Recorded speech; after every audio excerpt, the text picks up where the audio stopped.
Hello guys, ഞാൻ ഇന്ന് വന്നിട്ടുള്ളത് പാലക്കാട് ദം ബിരിയാണി റെസിപ്പി ആയിട്ടാണ്. നമുക്കൊന്ന് കണ്ടാലോ. ആദ്യമായി ചൂട് കട്ടിയുള്ള ഒരു പാത്രം അടുപ്പിൽ വെച്ച് കൊടുത്തിട്ടുണ്ട്. 2 സ്പൂൺ അളവിൽ നെയ്യും 1 സ്പൂൺ അളവിൽ ബട്ടറും ചേർത്തിട്ടുണ്ട്. സൺഫ്ലവർ ഓയിൽ ചേർത്ത് കൊടുത്തിട്ടുണ്ട്. സ്പൈസസ് എല്ലാം ഇട്ട് കൊടുത്തിട്ടുണ്ട്. അതിനുശേഷം ഒരു പിടി പച്ചമുളക് ചേർത്ത് കൊടുത്തിട്ടുണ്ട്. അരിഞ്ഞു വെച്ചിട്ടുള്ള സവാള ചേർത്ത് കൊടുത്തിട്ടുണ്ട്. നന്നായി വഴണ്ട് വരുന്ന സമയത്ത് കൊച്ചുള്ളി ചേർത്ത് കൊടുത്തിട്ടുണ്ട്. അത് നന്നായി വഴണ്ട സമയത്ത് തക്കാളി ചേർത്ത് കൊടുത്തിട്ടുണ്ട്. അത് നന്നായി വേണ്ടി വരുന്ന സമയത്ത് നമ്മൾ മല്ലി പുതിന ചേർത്ത് കൊടുക്കുന്നുണ്ട്. അടച്ച് വെച്ചതിന് ശേഷം ഒന്ന് തുറന്ന് തൈര് ചേർത്ത് കൊടുക്കുകയാണ്.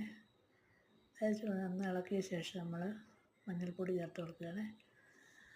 ഇഞ്ചി വെളുത്തുള്ളി ചതച്ചത് ചേർത്ത് കൊടുക്കുന്നുണ്ട് 2 സ്പൂൺ അളവിൽ. നന്നായി വേണ്ട ശേഷം 2 സ്പൂൺ അളവിൽ മല്ലിപ്പൊടി, 2 സ്പൂൺ അളവിൽ മുളക് പൊടി,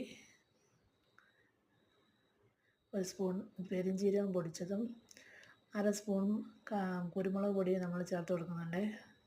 അതിന് ശേഷം ചിക്കൻ മസാല 1 സ്പൂണും ഗരം മസാല 2 സ്പൂണും ചേർത്ത് കൊടുത്തിട്ടുണ്ട്. നന്നായി വഴറ്റിയ ശേഷം നമുക്ക് ചിക്കൻ ഇട്ട് കൊടുക്കാം. ചിക്കനിലേക്ക് നല്ലപോലെ മസാല ചേർത്ത് കൊടുക്കാം. അത് നന്നായി തിളച്ച് വരുന്ന സമയത്ത് 1.5 ലിറ്റർ അളവിലുള്ള വെള്ളം ചേർത്ത് കൊടുക്കുന്നുണ്ട്. നമ്മൾ ജീരകശാല അരി അവിടെ ഉപയോഗിക്കുന്നത് കേട്ടോ, കൈമ റൈസാണ്. അപ്പോൾ അതിന് 1 കിലോ അരിക്ക് 1.5 ലിറ്റർ വെള്ളമാണ് അതിൻ്റെ അളവ് കേട്ടോ, പറ്റിച്ചെടുക്കുന്നതിന്. അപ്പോൾ നമ്മൾ അരിയെല്ലാം വെള്ളത്തിൽ പറ്റി വന്നിട്ടുണ്ട് നന്നായിട്ട്. അപ്പോൾ നമ്മൾ അതിന് വീഡിയോയ്ക്ക് വേണ്ടി ആയതുകൊണ്ട് മാത്രം അല്പം ഫുഡ് കളർ ചേർത്ത് കൊടുത്തിട്ടുണ്ട്. മല്ലി പുതിന ചേർത്ത് കൊടുത്തിട്ടുണ്ട്. നെയ്യിൽ വറുത്ത അണ്ടിപ്പരിപ്പ് കിസ്മിസ് സവാള ചേർത്ത് കൊടുത്തിട്ടുണ്ട്.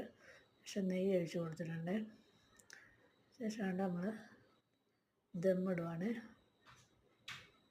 നമ്മൾ ദമ്മ് വച്ചിട്ടുണ്ട്. പക്ഷെ നമ്മൾ അരമണിക്കൂർ ശേഷം നമ്മളവിടെ ദമ്മ് പൊട്ടിച്ചിട്ടുണ്ട്. നമ്മുടെ അടിപൊളിയായിട്ടുള്ള നമ്മുടെ പാലക്കാടൻ ദം ബിരിയാണി ഇവിടെ റെഡി ആയിട്ടുണ്ട്. നമുക്ക് സെർവിങ് ഡിഷിലേക്ക് മാറ്റാം. അപ്പോൾ എല്ലാവരും വീട്ടിൽ ഒന്ന് ട്രൈ ചെയ്യുക. നിങ്ങളെല്ലാവരും ചാനൽ കാണുക, സബ്സ്ക്രൈബ് ചെയ്യുക, സപ്പോർട്ട് ചെയ്യുക. Okay, by.